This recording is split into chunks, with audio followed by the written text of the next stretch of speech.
If I had to use one word, it might be abysmal. People usually eat out of a communal kitchen that might serve as many as 40,000 people. Roads are unpaved. Some people are in tents. They don't have enough fresh water. There's a chronic shortage of basic things like toilets. The refugee camp. Refugees. Syrian refugees. Syrian refugees. 4 million refugees. 4 million refugees.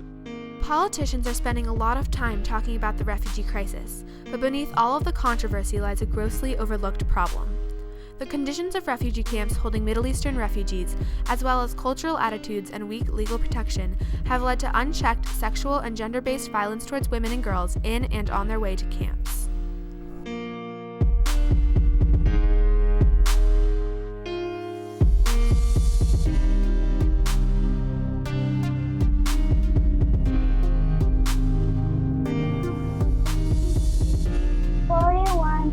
Of women and girls report never or rarely leaving their shelter. 35% said they were not allowed to leave their homes because of expected aggression. 47% said they were unable to access contraception. Over 50% of women reported that fear of rape was a primary reason for fleeing Syria. 68% of women reported knowing a woman who has been abused. 82% of women in refugee camps live in daily fear of sexual harassment. For girls and women in refugee camps, sexual harassment is a daily fear. Women escaping their homes to get to a refugee camp are at risk of human trafficking, especially when they are separated from their families. While in the refugee camp, the threat of sexual harassment restricts women and girls from leaving their tents, preventing them from attending school or participating in public life. I'm afraid for my daughters. They want to go to school, they want to study, but the school is far. أبوه ظهره جاي من المدرسة.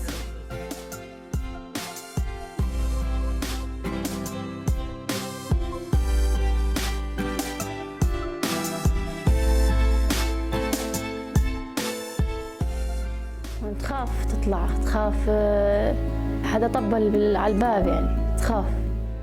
Families who want to protect their daughters against sexual violence and provide them with the basic necessities of food and water are pressured to marry their daughters off at young ages.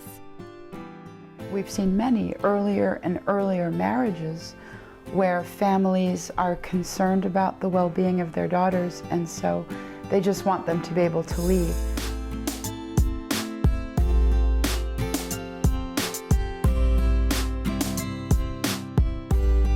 But marrying young girls off does not save them from sexual harassment.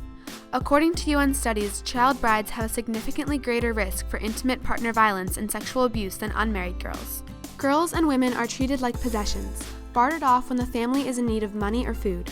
And marriage is only one of the many dismal paths that girls may have to take. They are compelled to exchange sex for food, shelter, a safe passage, or other resources. Prostitution is especially prevalent in the Za'atari camp.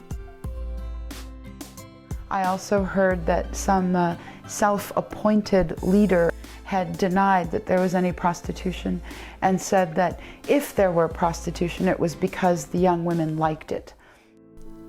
Organizations that set up safe spaces for refugees and provide basic necessities, such as the United Nations Refugee Agency, the International Rescue Committee, and Mercy Corps, are vital in decreasing the amount of sexual assault and prostitution that occurs in refugee camps.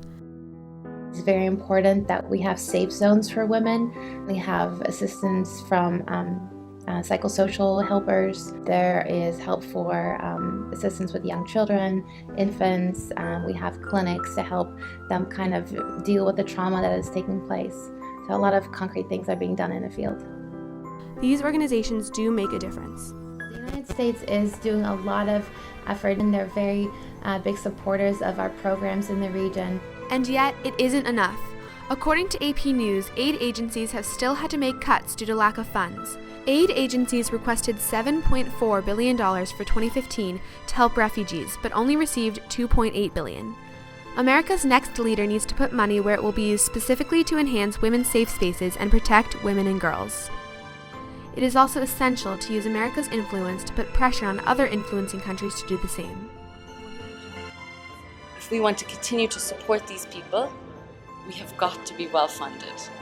The delivery of water, the delivery of food every day, the provision of shelters, not just tents, but a prefab, something that a family can call a temporary home, a shelter that they can stand up straight in. People may view women's sexual harassment across the world as an issue that is not America's problem. There are a range of arguments that are rolled out, if you can actually call them arguments. They're all underpinned by the notion that this is not our problem. Looking at the problem in that way is almost a guarantee of making sure that it will very much be our problem.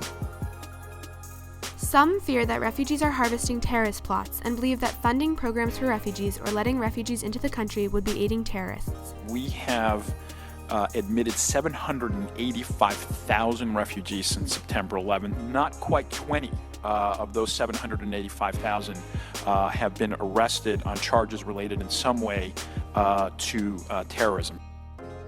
Just as in any group, there is a small minority that misrepresents the views of the majority, and this is not a reason to refuse to help refugees.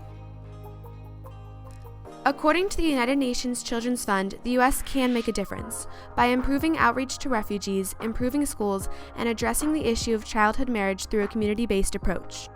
When efforts are made to ensure their safety and to ensure that they can fulfill their own capabilities, women and girls tend also to just show extraordinary resilience and courage and vision about resolving the problems that they have found themselves in the longer term, in the long run. There are currently 15 candidates for the 2016 presidency. Which one of them is going to stand up for the rights of millions of women and girls who, after already enduring challenges while seeking a safe place, are in danger when in the camps themselves?